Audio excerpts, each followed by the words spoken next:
Okay, so we start with the circular motion. So circular motion is nothing but the motion of particle around the circumference of circle.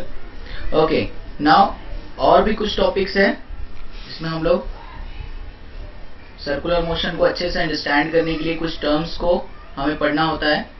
जैसे सबसे पहले अगर बात करें हम लोग हम लोग बात करेंगे यहाँ पर radius vector. Radius vector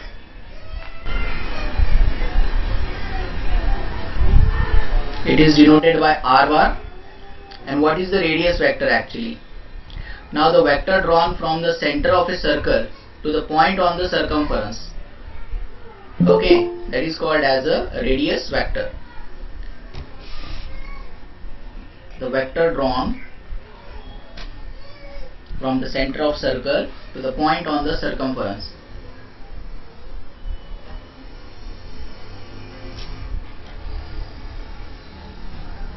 okay, इसको कहते हैं हम लोग radius vector. The vector sir एक बार फिर से बताओ डेफिनेशन। कौन सा radius vector? Yes sir. Okay, radius vector की डेफिनेशन देखो, मैं लिख रहा हूं यहाँ पे। The vector drawn from the centre of circle, from the centre of circle to the point on the circumference, to the point on the circumference.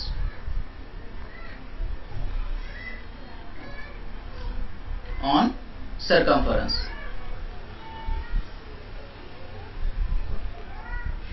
Is called radius vector.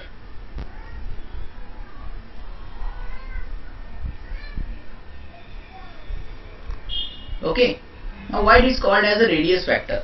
You know that what is meant by the vector. Vector is nothing but the which has a direction as well as magnitude. So अगर हम लोग इसे radius vector कह रहे हैं तो obviously ये एक सर्कल का रेडियस है, और इसे वेक्टर इसलिए कह रहे हैं क्योंकि ये टर्न होने वाला है या फिर ये घूमने वाला है। यानी अभी अगर ये मान लो ए पॉइंट पर है, हो सकता है थोड़ी देर बाद ये बी पॉइंट पर पहुंच जाएगा। आप समझ रहे हैं मेरी बात? तो यहाँ पर ये क्या हो रहा है, मूव हो रहा है, मतलब अभी इसकी डायरेक्शन इधर साइड में है, इस डायरेक्शन में, अभी थोड़ी देर बाद उस डायरेक्शन में जा सकता है, मतलब इसकी डायरेक्शन क्या हो रही है, चेंज हो रही है। And that's why it is a vector. It is one of the radius of the circle and it is also changing its direction, and that's why it is called as a radius vector. Are you getting that?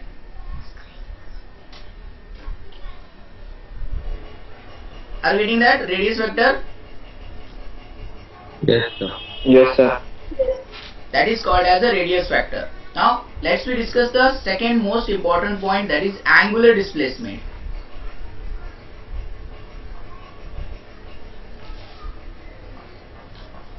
जैसे कि हम लोगों ने कल discuss किया था, क्या displacement क्या होता है? क्या होता है displacement? What is mean by displacement? It is the shortest distance between two point, है ना? दो पॉइंट के बीच का शॉर्टेस्ट डिस्टेंस जो होता है उसको हम लोग क्या कहते हैं? उसको हम लोग कहते हैं डिस्प्लेसमेंट। लेकिन अगर देखो, अगर हम लोग कोई चीज को सर्कल में कैलकुलेट कर रहे हैं, तो सर्कल में कैलकुलेट करने के लिए हम पट्टी से तो कोई चीज को मेजर नहीं कर सकते ना। पट्टी से मेजर करेंगे कि हम कोई भी चीज को, जैसे अगर कोई चीज सर्कल में घूम रही है और आपको चेक करना है कि ये ऑब्जेक्ट एक जगह से दूसरी जगह गया तो कितनी दूर गया, तो आप उसे कैलकुलेट करने के लिए अगर आप स्केल का यूज करोगे, सो इट इज नॉट पॉसिबल, क्योंकि स्केल क्या होती है, एकदम स्ट्रेट होती है।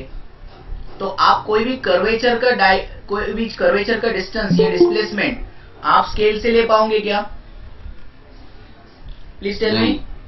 नहीं ले पाएंगे, हम लोग स्केल से नहीं ले पाएंगे। इसीलिए हम लोगों को क्या चाहिए, एक अलग पैरामीटर चाहिए, एक अलग फिजिकल क्वांटिटी चाहिए जो कि कर्व में चीजों को या चीजों का डिस्प्लेसमेंट को मेजर कर सके। उसको हम कहते हैं angular displacement. So what is that angular displacement? It is a angle traced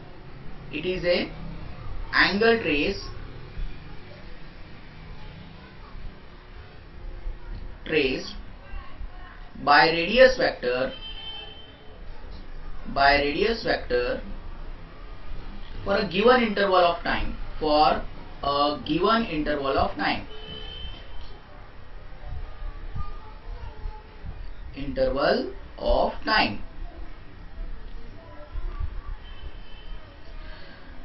दिए हुए टाइम में कोई भी रेडियस वेक्टर कितना एंगल कवर कर रहा है वो डिसाइड करेगा उसका एंगुलर डिस्प्लेसमेंट। बहुत सिंपल है।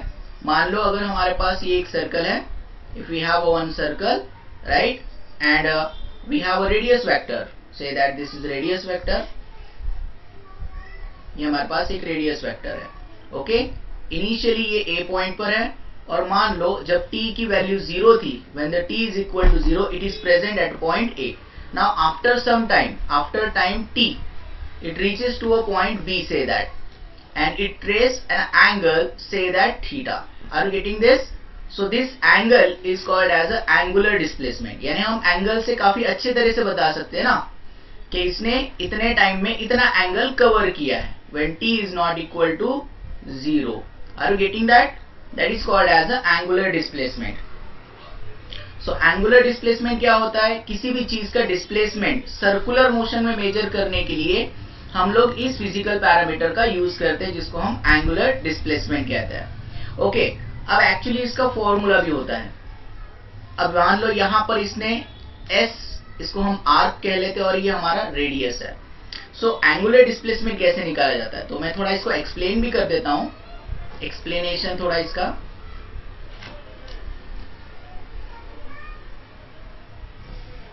Consider a particle executing circular motion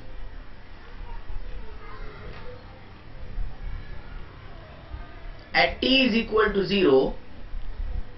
Particle is at A point. After time t, after time t, it reaches to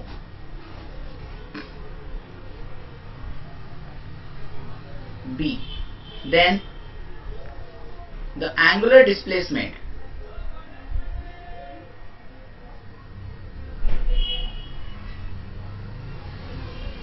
of particle is, so angular displacement of the particle is given by theta is equal to arc length upon radius. You remember this formula? Theta is equal to arc length upon radius. Plane angle का formula ये. So you may write theta will be equals to s upon r. Are you getting me? Yes? Yes, sir. So theta will be equals to s upon r. So this is the generalized formula. सबसे basic और general formula है. आप इसको इस तरह से याद रख सकते हो. This is nothing but the arc length upon the radius for the angular displacement. यानी कितना आर्क कवर किया है कौन सी रेडियस से. So that gives the angular displacement. लेकिन अगर मान लो थोड़ी देर के लिए हम ऐसा मान लेते हैं कि ये जो एंगल कवर हुआ है ये बहुत छोटा सा हुआ है. Suppose we consider that angle trace is very very small. If the angle trace is very very small, अगर एंगल बहुत छोटा है तो ऐसे समय में हम क्या करते हैं, लिमिट को सब्स्टिट्यूट करते हैं या लिमिट को इंट्रोड्यूस करते हैं. So when the angular displacement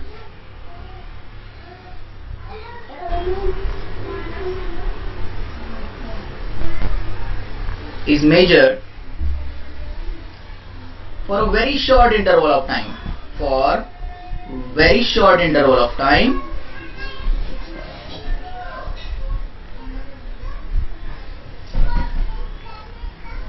so the formula becomes delta theta equals to limit delta t tends to 0 delta s upon r.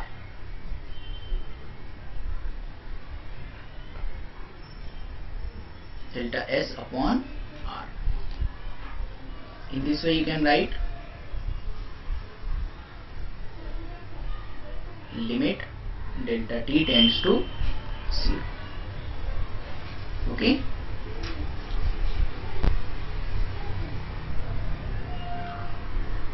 इसको हम लोग ऐसे भी लिख सकते हैं. Okay, So you know that when we use the delta theta is a very small angular displacement when the time is very small, है ना. टाइम इंटरवल बहुत छोटा होगा, उस समय हम इस तरह का फॉर्मूला यूज कर सकते हैं. आप समझ रहे हैं इस फॉर्मूले को? Are you getting me? When we use such a type of the notation, when the time interval is very small, जब टाइम इंटरवल बहुत छोटा होगा उस समय हम डेल्टा की टर्म्स को इन्वॉल्व करेंगे यहाँ पर. Are you getting this? Yes, sir. Okay. Now इसको हम थोड़ा और सिंपल करके लिख लेते हैं. तो इसको हम कैसे लिख सकते हैं? ऐसा आप एकदम जनरलाइज फॉर्मूले में लिख सकते हो, जैसे delta theta is equal to delta S upon R. तो हम लोग ऐसा बना सकते हैं एक formula, delta S is equal to R delta theta. Okay, ये भी एक फॉर्मूला बन जाता है आपके पास, क्योंकि इसे आगे यूज करना है हमें. So that's why we can write this. इसे वेक्टर फॉर्म में भी लिखा जा सकता है. It is a vector quantity. Angular displacement is a vector quantity.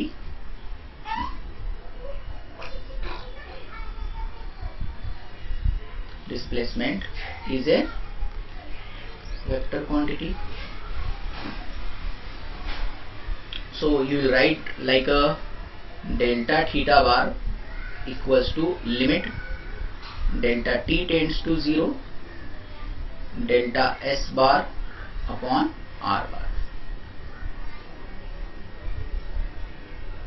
So this is the another form. So जैसे कि मैंने आपको बताया कि एंगुलर डिस्प्लेसमेंट अभी एक वेक्टर क्वांटिटी आ गई. तो अब ये वेक्टर क्वांटिटी आ गई, इसका मतलब इसको डायरेक्शन होगी. तो फिर एंगुलर डिस्प्लेसमेंट की डायरेक्शन क्या है? What is the direction of angular displacement and how we can calculate it? वैसे देखा जाए तो आपने शायद 11th में थोड़ा बहुत ये पढ़ा होगा. याद आ रहा है थोड़ा बहुत? ईमानदारी से बताना. Yes, sir. गुड. चलो फिर बता दो, एंगुलर डिस्प्लेसमेंट की डायरेक्शन कौन सा डायरेक्शन में होती है? किसने बोला यस?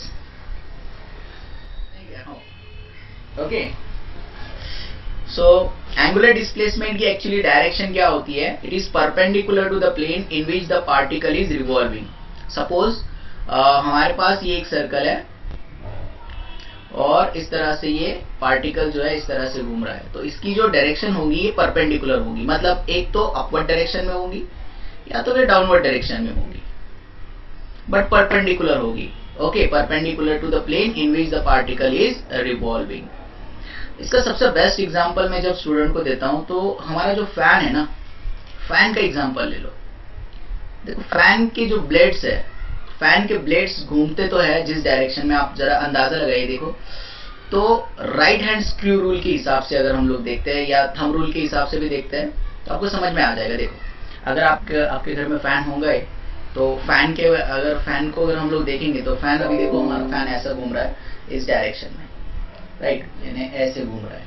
ठीक है, तो यहाँ पर डाउनवर्ड डायरेक्शन में हवा आ रही है, राइट. सी दैट फिंगर्स की डायरेक्शन मोशन ऑफ पार्टिकल है. फिंगर्स की direction motion of particle. Imagine करो कि पार्टिकल ऐसे घूम रहा है. तो थंब क्या इंडिकेट करेगा? थंब इंडिकेट करेगा एंगुलर डिस्प्लेसमेंट की डायरेक्शन, राइट. एंगुलर डिस्प्लेसमेंट की डायरेक्शन क्या होती है? Perpendicular to the plane. यानी आपका जो सीलिंग है, सीलिंग को परपेंडिकुलर, एक तो डाउनवर्ड डायरेक्शन में हवा आती है तो अपवर्ड. अब आप बोलेंगे सर अपवर्ड, अपवर्ड एक्चुअली मतलब अगर मान लो एग्जॉस्ट फैन है तो एग्जॉस्ट फैन तो उल्टा घूमता है ना. समझ रहे हैं आप मेरी बात? Are getting me? Yes, sir. So एक तो आपको एंगुलर डिस्प्लेसमेंट की डायरेक्शन अपवर्ड डायरेक्शन में मिलेगी या तो फिर आपको डाउनवर्ड डायरेक्शन में मिलेगी, लेकिन परपेंडिकुलर टू द प्लेन होंगी. So I can write here the direction of angular displacement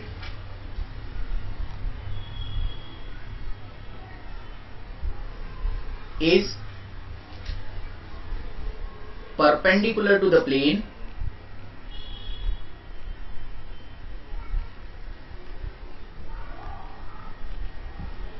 in which particle is revolving.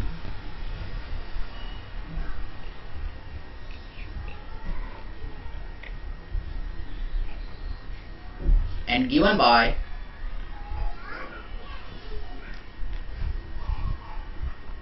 right-handed screw rule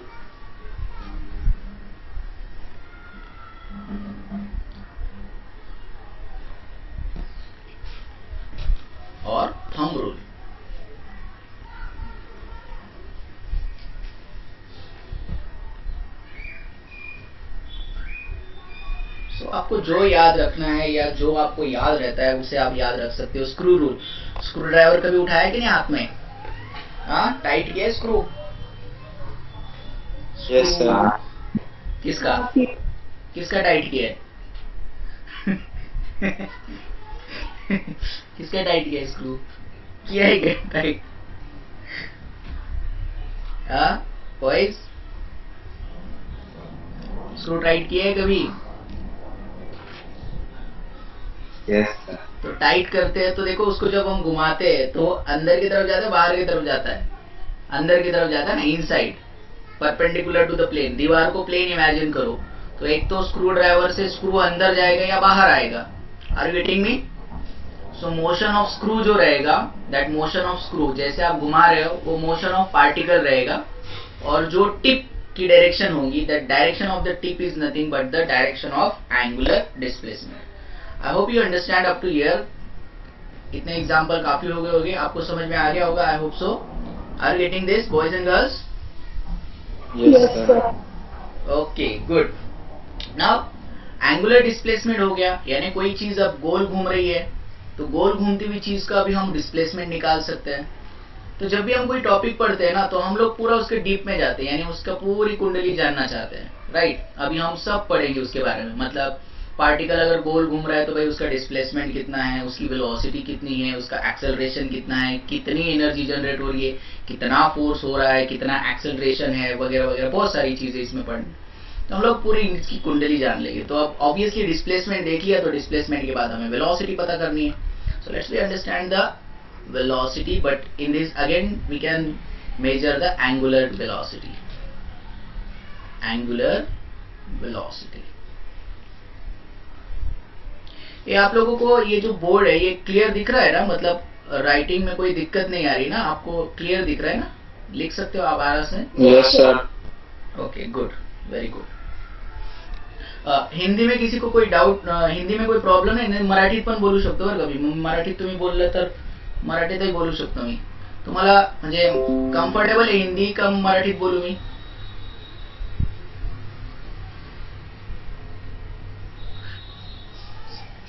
दोन्ही कम्फर्टेबल आहे सर. ओके चालेल. कधी कधी आपण मध्येच मराठी बोलत जाऊ, काय काय म्हणजे रेडिओ स्टेशन कधी कधी चेंज करत घेऊन जाऊ. ठीक आहे. बरं आज Yes, कोण कोण आलेलं नाहीये? रोहन आहे, रोहित आहे, अजून Yash, Nishant, Siddhant, Ayush, Omika, Yamini. Okay okay, so let's we understand the angular velocity. Obviously the rate of change of angular displacement. कोणताही ऑब्जेक्ट काय रेटने अँगल चेंज करतोय. म्हणजे एखादी गाडी आहे, सपोज आपण असं एखादा सर्कल घेऊया, एखादा सर्कल घेऊया आणि त्या सर्कल मध्ये आपण दोन गाड्या इमॅजिन करूया. ओके, आता या ठिकाणी आपण असं म्हणूया का आपल्याकडे दोन गाड्या आहेत.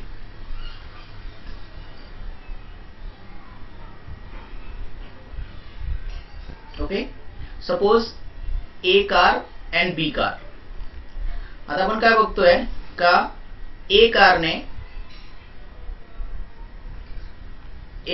एका सेकंदात 50 डिग्रीचा अँगल कव्हर केला आणि तेवढ्याच टाइमात म्हणजे एका सेकंदात दुसऱ्या गाडीने म्हणजे बी कारने 60 डिग्रीचा अँगल कव्हर केला आहे. ए कार आहे, बी कार आहे. सांगा बरं गोल फिरण्याची स्पीड कोणाची जास्त आहे? सर एकदा परत सांगा ना. एक कार आहे, दोन कार आहे, ते समजून घ्या. दोन कार आहे, ए कार आहे आणि बी कार आहे. ए कारने एका सेकंदात 50 डिग्री अँगल कव्हर केला. ओके, असं गोल फिरून ए पॉइंट इथं आलाय, म्हणजे ही ए कार इकडे आली. आणि बी कारने एका सेकंदात 60 डिग्री अँगल कव्हर केला. मग मला सांगा बरं कोणाची गोल फिरण्याची स्पीड जास्त आहे? B car.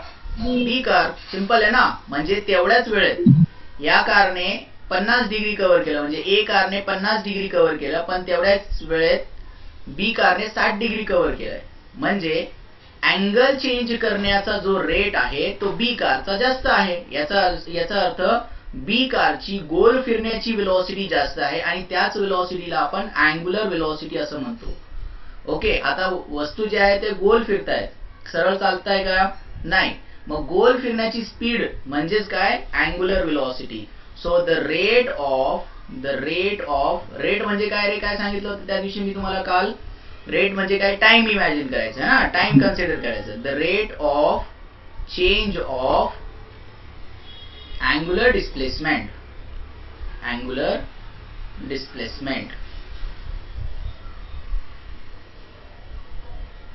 is called angular velocity.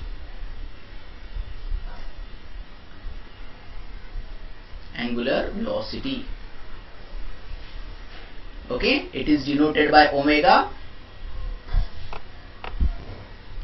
So omega will be equals to सगळ्यात basic formula theta upon T, सगळ्यात basic theta upon T,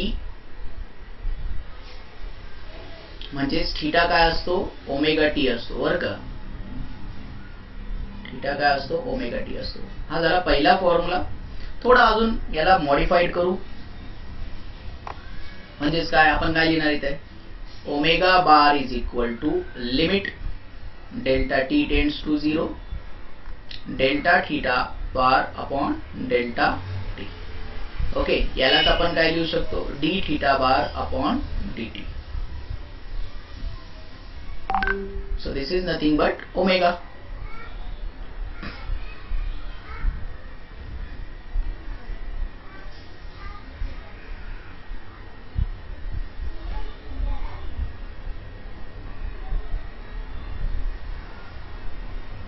clear इथपर्यंत?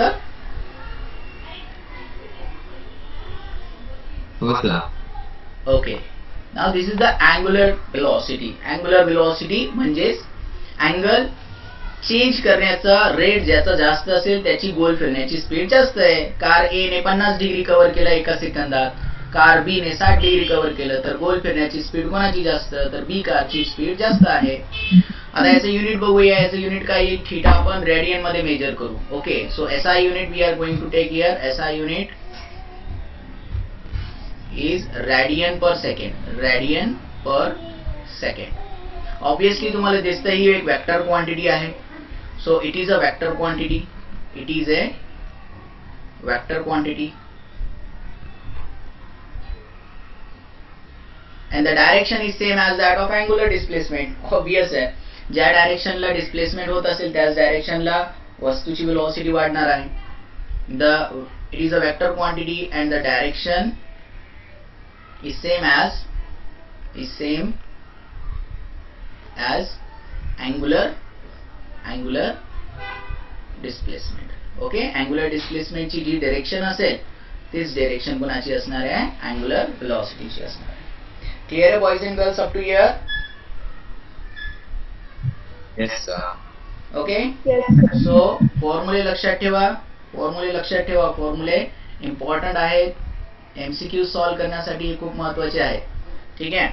नाव आता आपल्याला अँग्युलर ऍक्सेलरेशन अँग्युलर डिस्प्लेसमेंट कळालेलं आहे आणि अँग्युलर वेलोसिटी झाली. आता अँग्युलर ऍक्सेलरेशन आपण बघू. Angular acceleration, it is denoted by alpha. Okay, so obviously जेव्हा आपण फॅनचा रेग्युलेटर वाढवतो बघा, जेव्हा आपण फॅन 2 च्या स्पीड वरती ठेवतो त्यावेळेस त्याची फिरण्याची स्पीड वेगळी असते आणि जेव्हा आपण 3 वर करतो त्यावेळेस त्याची फिरण्याची स्पीड वेगळी असते. म्हणजे त्यावेळेस आपल्या हातात जो रेग्युलेटर असतो तो रेग्युलेटर काय करतो, ऍक्च्युअली स्पीड व्हॅरी करतो. सो त्याला सुद्धा आपण काय, पण त्यावेळेस आपण मागच्या म्हणजे काल जे आपण बघितलं ते आपण सरळ गाडीची स्पीड कमी किंवा जास्त करत होतो, बरोबर ना, स्पीड ब्रेकरचं. आता या ठिकाणी आपण काय करतोय, गोल फिरणाऱ्या वस्तूची स्पीड कमी किंवा जास्त करतोय. मग याला आपण काय म्हणणार आहे, ऍक्सेलरेशनच म्हणणार आहे. पण यावेळेस तो ऍक्सेलरेशन कसा असणार आहे, अँग्युलर फॉर्मॅट मध्ये असणार आहे. कळतंय मी काय म्हणतोय?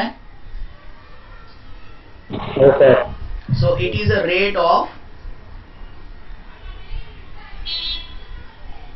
of change of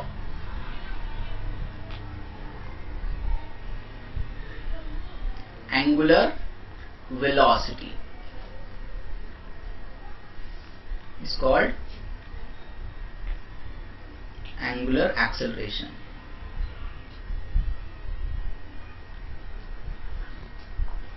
म्हणजे काय रेटने वेलोसिटी चेंज होते आहे. म्हणजे अल्फाचा एकदम सिंपल फॉर्म्युला बघितलं तर ओमेगा डिवायडेड बाय टी म्हणजेच omega is equal to alpha T है ना. सगळ्यात बेसिक फॉर्म्युला म्हणजे न्यूमेरिकल सॉल्व करण्यासाठी एमसीक्यू सॉल्व करण्यासाठी खूप कामात येईल. Okay alpha. आता थोडासा याला मॉडिफाईड करू आपण. हा सगळ्यात सिंपल फॉर्म्युला आहे. म्हणजेच काय alpha will be equal to काय लिहिणार आपण परत तसंच limit delta T tends to 0 घेणार. नंतर delta omega by delta t घेणार which is again d omega by d t. ही सुद्धा वेक्टर क्वांटिटी आहे. तुम्ही याला वेक्टर फॉर्मॅट मध्ये लिहू शकता काही हरकत नाही. ओके ही सुद्धा काय आहे एक वेक्टर क्वांटिटी आहे. So this is the acceleration. Now what is the unit. How to calculate the unit. Tell me the unit. सांगा बरं काय युनिट येईल याचं. सांग या मिनिंग काय येईल आन्सर याचं युनिट सांग बरं.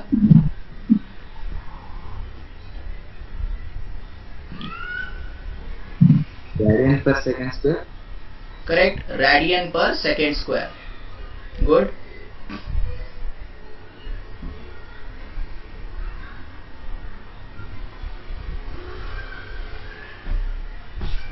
SI unit is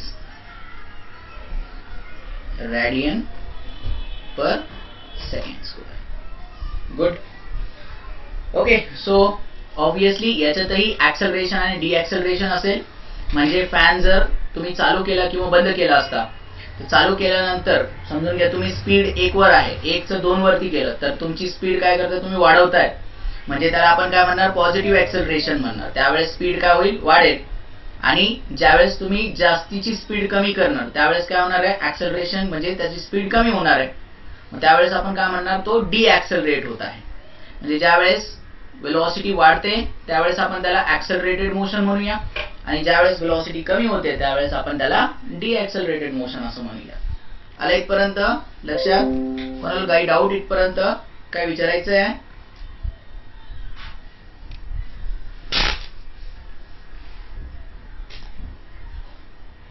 यस कोणाला काही विचारायचं आहे. ही सुद्धा एक वेक्टर क्वांटिटी आहे आणि याची डायरेक्शन सेम अँग्युलर डिस्प्लेसमेंट आणि अँग्युलर वेलोसिटीच्या बरोबरीनेच असेल. सो it is also vector quantity. Sir समजलं.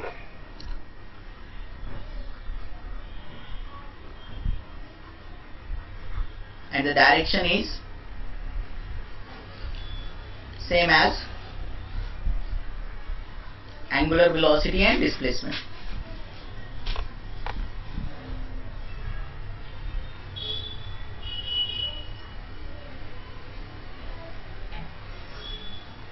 And displacement. Okay, clear आहे इथपर्यंत काही doubt. Good.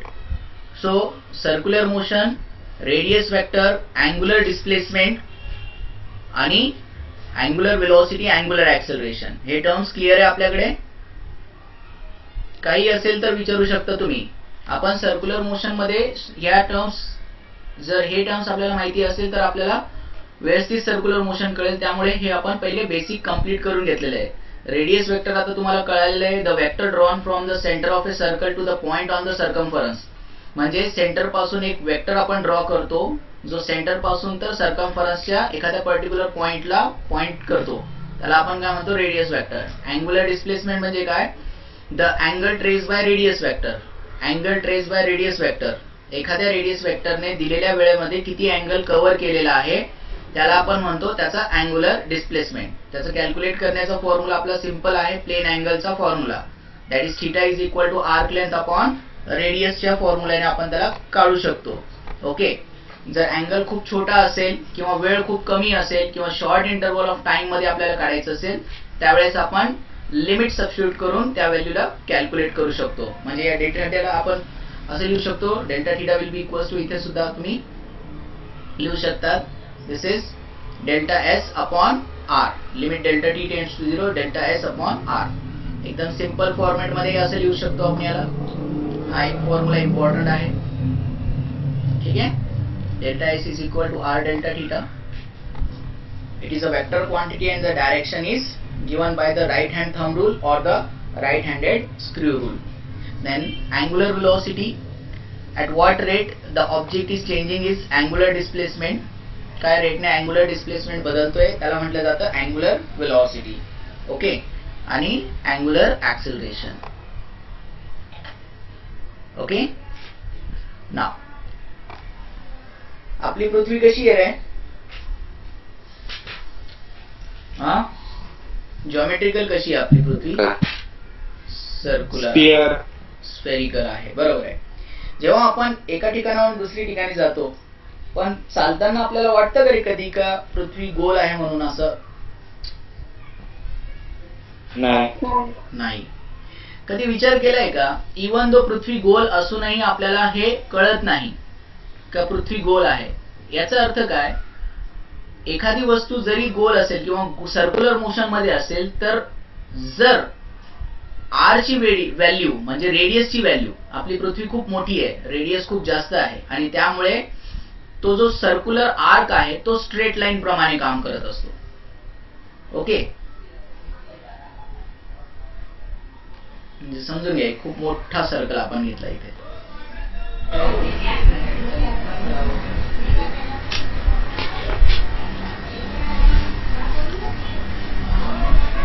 Okay, suppose we take a huge circle.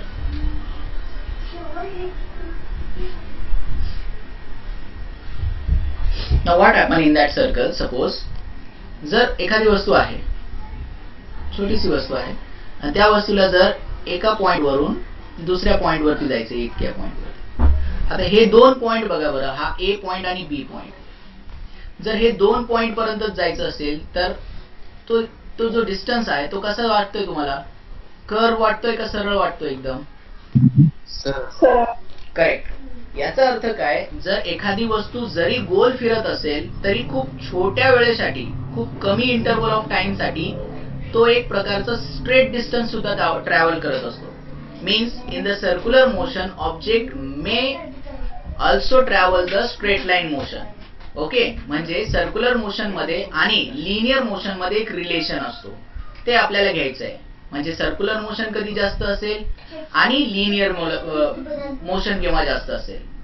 Okay, तर हे आपण एका इक्वेशन वरून समजून घेऊ. याचा अर्थ मी तुम्हाला फक्त इथे हे समजवत होतो का वस्तू जरी गोल असेल किंवा एखादा पार्टिकल जरी गोल फिरत असेल तरी थोड्या वेळासाठी तो स्ट्रेट लाईन डिस्टन्स कव्हर करत असतो नेहमी. ओके, मग त्यांच्यामध्ये काय रिलेशन येतो ते आपल्याला बघायचंय. Okay, so let's we consider that.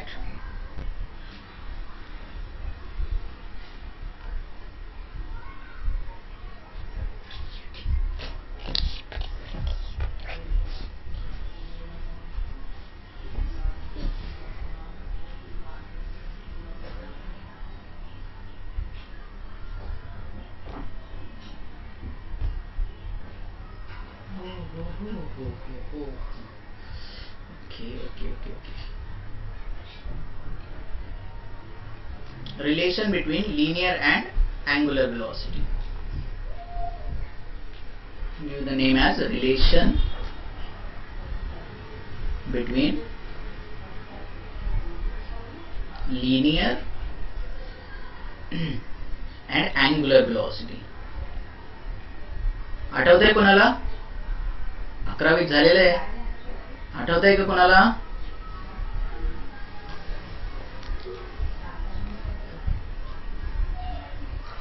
Girls आठवतंय?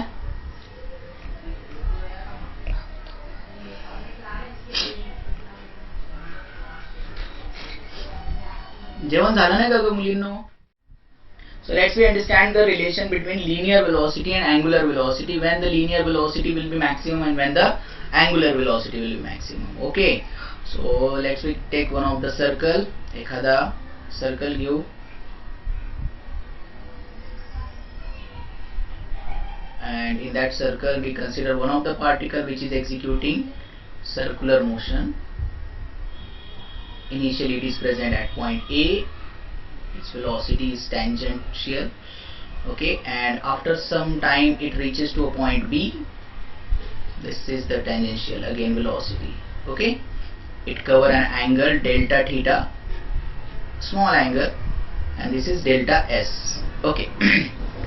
So this is r. Consider a particle executing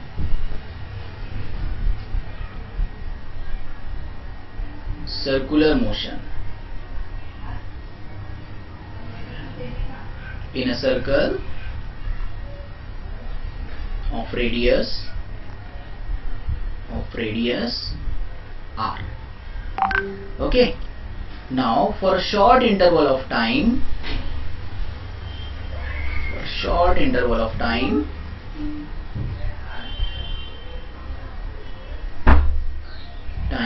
the linear velocity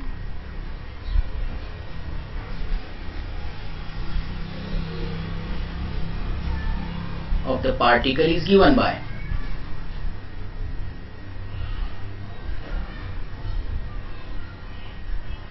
so what is the formula for velocity? Distance upon time. Yes, Yes. you can write here ds upon dt. So डेरिव्हेटिव्हच्या format मध्ये आहे, तर याला आपण काय करू शकतो, लिमिटच्या format मध्ये लिहू शकतो. v is equal to limit delta t tends to 0 delta s upon delta t. But what we say that delta s is equal to r delta theta. वरती आपण घेतलेलं एक रिलेशन घेतलंय, आठवते तुम्हाला जेव्हा आपण अँग्युलर डिस्प्लेसमेंटचं घेतलं होतं त्यावेळेस आपण हा एक रिलेशन मी तुम्हाला स्टार म्हणून दाखवत होतो इथे, आठवतंय वरती बघा. ओके, म्हणजे डेल्टा एस ऐवजी आपण काय करू शकतो या ठिकाणी, हा जो डेल्टा एस आहे त्याच्याऐवजी आपण आर डेल्टा थीटाची व्हॅल्यू या ठिकाणी काय करू शकतो, सबस्टिट्यूट करू शकतो. Okay, so let's we do that. Substitute that value in above equation, will get v is equal to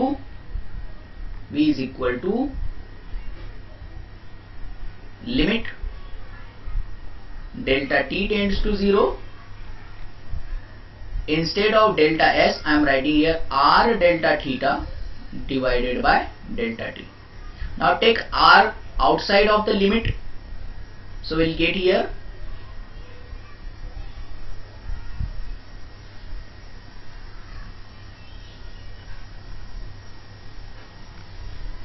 so v will be equals to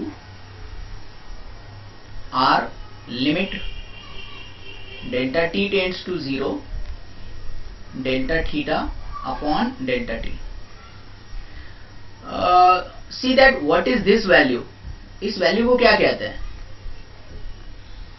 limit delta t tends to 0 delta theta upon delta t, मतलब rate of change of angular displacement. क्या होता है rate of change of angular displacement, come on, rate of change of angular displacement क्या होता है, ये पूरी term क्या होती है, कौन सी वेलोसिटी, चलो शर्माओ मत यार. Correct, very good, angular velocity. So v is equal to r omega. This is very very important formula. पता है आपको, ये बहुत इंपॉर्टेंट फॉर्मूला और बहुत सारी जगह पर यूज होता है.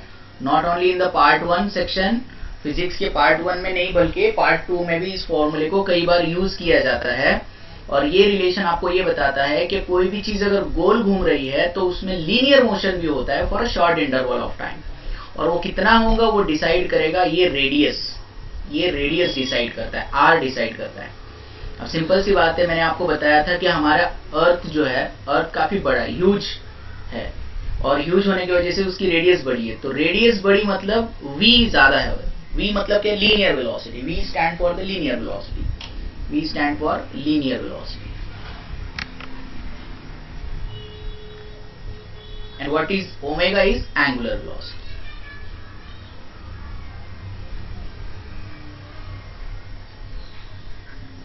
सो v कब ज्यादा रहेगा, देखो जब हम लोग अर्थ पे चलते हैं तो हमें फील नहीं होता कि हम गोल घूम रहे हैं क्योंकि आर ज्यादा है। लेकिन अगर कोई छोटा सर्कल है, बराबर है ना, जैसे हमारे क्लास की इधर है वो कौन सा बनकर चौक है, कौन सा चौक है वो, गोल चक्कर है ना छोटा सा, है ना? हाँ सर, बनकर चौक। हाँ, तो बनकर चौक में जब हम टर्न लेंगे तो हमें फील होता है कि हम गोल घूम रहे हैं, है ना, टर्न लिया हम लोगों ने, ऐसा समझ में आ जाता है हमें। लेकिन जब हम लोग हमारे घर से किसी दूर रास्ते पर भी चल रहे होते तो हमें फील नहीं होता है, अर्थ पे फील नहीं होता है हमें। अर्थ पे इसलिए फील नहीं होता है आपको क्योंकि अर्थ की रेडियस काफी बड़ी है ना, अर्थ की रेडियस काफी बड़ी है, और अर्थ की रेडियस बड़ी होने की वजह से v ज्यादा है, ओमेगा कम है।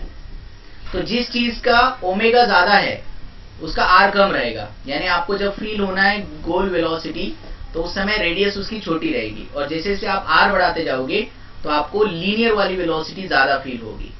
सो r is more, v is more. Are you getting that? r is more, v is more. Okay Yes, sir. Okay, clear हो रहा है boys and girls? Yes. Good, very good. Let's we talk about the uniform and non uniform velocity. यहां तक अभी भी किसी को कोई डाउट होगा तो पूछ सकते हो, ज्यादा फास्ट नहीं हो रहा है ना? Everyone understand? Yes, sir. Good. Yes sir. तो v is equal to R omega को हमेशा याद रखिए, इंपॉर्टेंट है बहुत। अब नेक्स्ट पॉइंट लेते हैं, इसमें हम लोग डिस्कस करेंगे अभी यूनिफॉर्म वेलोसिटी को, uniform angular velocity, uniform circular motion.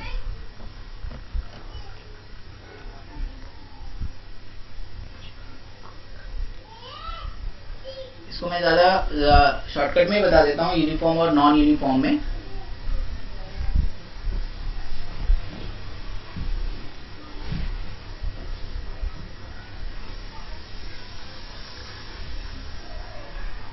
Okay, देखो यूनिफॉर्म वेलोसिटी का मतलब the motion of the particle around the circumference of a circle with a constant angular velocity.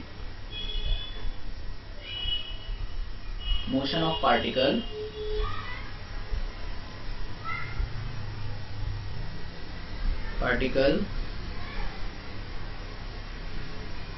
around the circumference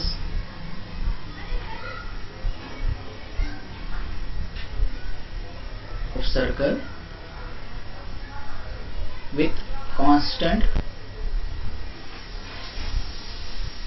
angular speed. Okay, don't write velocity, velocity नहीं लिखना है यहाँ पर। Velocity लिखे मतलब आपका जो डेफिनेशन होगा वो गलत हो जाएगा। क्यों गलत हो जाएगी, कोई बता सकता है? जैसे ही आपने यहाँ पर ये स्पीड के बदले अगर आपने यहाँ पर वेलोसिटी लिख दिया, गलती से भी लिख दिया, तो फिर आपकी जो डेफिनेशन होगी वो गलत हो जाएगी, क्योंकि वेलोसिटी एक वेक्टर क्वांटिटी होती है, और वेलोसिटी का मतलब ये होता है कि यहाँ पर आप डायरेक्शन बदल रहे हो। तो डायरेक्शन यहाँ पर हम लोग जब यूनिफॉर्म की यूनिफॉर्म बात करते हैं तो यूनिफॉर्म में मैग्नीट्यूड कांस्टेंट रहता है यहाँ पर। तो स्पीड आपको कहना है, वेलोसिटी नहीं कहना है, क्योंकि वेलोसिटी कह देंगे तो वहां पर वो वेक्टर क्वांटिटी आ जाएगी। सो वेरिएबल एंगुलर वेलोसिटी, पूरे की पूरी डेफिनेशन एज इट इज लिखेंगे, right, with variable angular speed, angular velocity. इसमें आप लिख सकते हो work done in uniform circular motion is 0, and in this case work done in non-uniform circular motion is not equal to 0.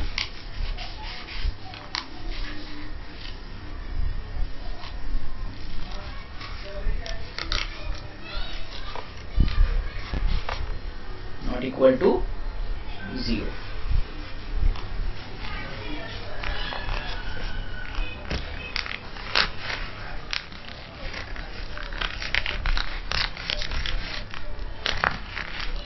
In uniform circular motion,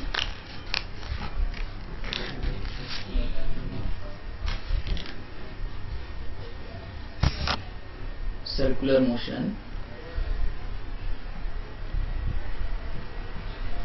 alpha is equal to 0. What is that? Alpha is equal to 0 का मतलब क्या? Speed constant है तो change in velocity यानी angular speed जो है वो तो कांस्टेंट है, यानी पहले भी एंगुलर स्पीड उतनी थी, बाद में भी उतनी है, तो दोनों का डिफरेंस 0 आएगा. इसलिए यहाँ पर अल्फा कितना आएगा? 0 आएगा, और यहाँ पर वो 0 नहीं होगा. So in non uniform circular motion alpha is not equal to 0. ठीक है.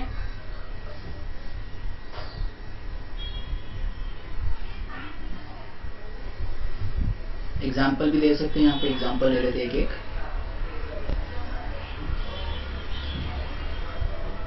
Motion of earth.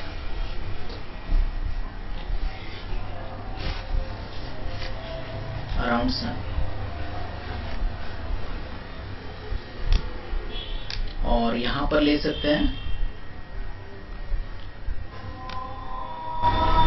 Motion of particle